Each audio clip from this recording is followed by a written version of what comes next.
Ngopi dulu. Ini dari sang cucu, kopi tanpa gula. Semangat pagi Indonesia, para sahabat sang kakek dimanapun berada. Acara refleksi sang kakek pagi ini, kita akan bicara tentang satu hal yang sedang hangat-hangatnya. Dibicarakan tentang sang kotak kosong. Saya menceritakan percakapan sang kakek dengan sang cucu. Tiba-tiba dalam perjalanan pagi hari, sang cucu tiba-tiba bertanya ke sang kakek, "Kek, apa sih yang dimaksud dengan kotak kosong?" Lalu sang kakek menjawab dengan enteng, "Kotak kosong adalah kotak yang kosong yang tidak berisi." Loh, bukan itu maksudnya, kek. Kotak kosong yang sedang dibicarakan dalam rangka pilkada. Oh, maksudnya kotak kosong yang menjadi bahan diskusi tentang pemilihan gubernur, bupati, sama wali kota itu. Oh iya, kek. Oh, kalau itu urusannya bukan sekedar kotak yang kosong. Menurut Undang-Undang Nomor 10 Tahun 2016, kalau di satu daerah yang menyelenggarakan pemilihan kepala daerah terdapat hanya satu pasangan calon atau calon tunggal namanya, maka di kertas surat suara itu ada dua pilihan. Pertama, kotak bergambar pasangan calon tunggal itu. Lalu yang kedua, kotak yang kosong, tidak ada gambarnya. Loh, kenapa harus dua, kek? Kata sang cucu bertanya. Ya, kenapa harus dua? Karena ini pemilihan. Kalau pemilihan itu tidak boleh hanya satu.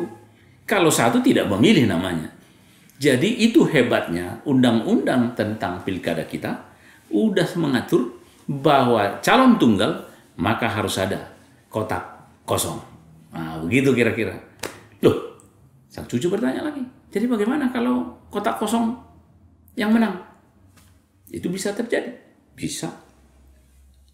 Kosonglah kepemimpinan di daerah itu. Lalu siapa yang akan memimpin?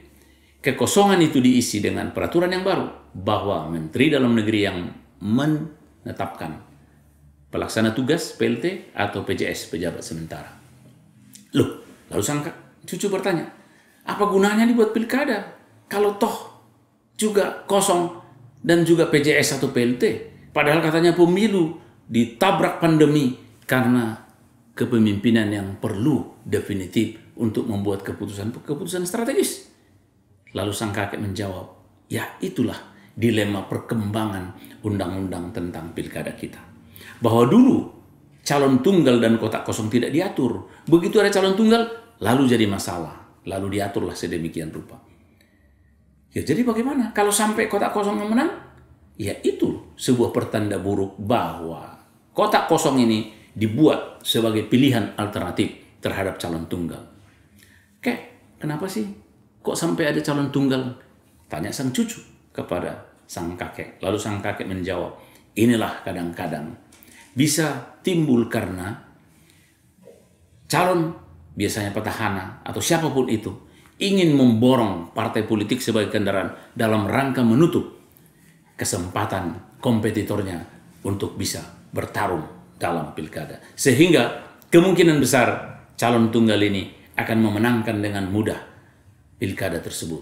Tetapi dengan adanya kotak kosong juga mungkin bisa menjadi pemenang. Lalu sang cucu bertanya, apakah sudah ada pernah, kek, kotak kosong menang? Oh, sudah.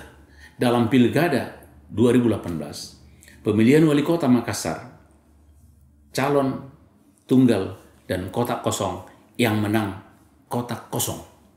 Mereka menguasai sampai hampir 53,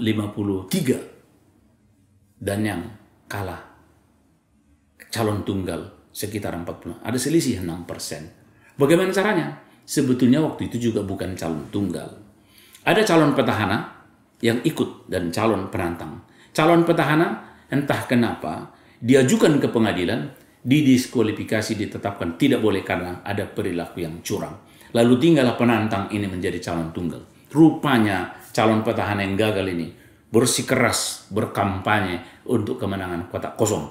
Padahal calon yang satu lagi ini didukung oleh wakil presiden ketika itu, tahun 2017.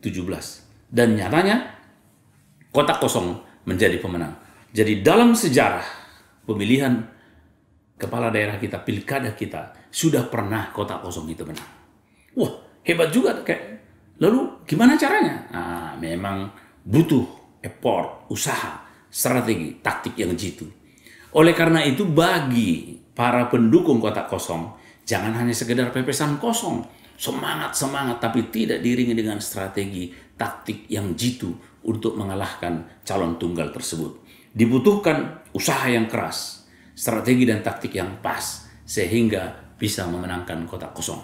Karena ini adalah satu upaya kita juga bahwa calon tunggal tidak serta-merta bisa menjadi pemenang dalam pilkada. Itu yang harus kita lakukan sebagai wujud demokrasi, bahwa rakyatlah penentu siapa jadi calon kepala daerahnya jika kita tetap menginginkan pilkada langsung oleh rakyat, bukan lagi oleh DPRD. Demikian kira-kira penjelasan sang kakeknya ke sang cucu. Wah, hebat dong. Mudah-mudahan ya, ada 27 dari 270 pilkada serentak 2020. Ada calon tunggal dan kotak kosong. Berapakah nanti yang bisa dimenangkan kotak kosong? Kita akan lihat, kata sang kakek kepada sang cucu. Ya, akhirnya sang kakek merenung dan melakukan refleksi. Kenapa ya? Kok kotak kosong bisa menang? Kenapa ya calon tunggal kok memborong partai? Kendaraan politik membunuh kesempatan kompetitornya. Kenapa ya partai politik melakukan kartel politik, kerjasama yang baik untuk mendukung satu orang saja dengan sepakat? Sulit ini kita pikirkan. Mudah-mudahanlah dalam pilkada-pilkada berikut semakin demokratis, rakyat makin cerdas menentukan pilihannya. Jangan dimaui legitimasi hanya karena calon tunggal dan keinginan untuk berambisi menjadi penguasa dengan membunuh kompetitor. Kelak kita berharap negara kita akan demokratis, pemilih cerdas, para calon juga fair dan tidak mau melakukan upaya-upaya menjegal kompetitornya dalam pilkada. Mari kita bertarung secara gentleman, menang, biarlah pemenangnya menjadi elegan.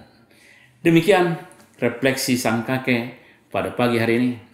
Salam bagi semua para sahabat sang kakek. Gitu dulu, ngopi dulu.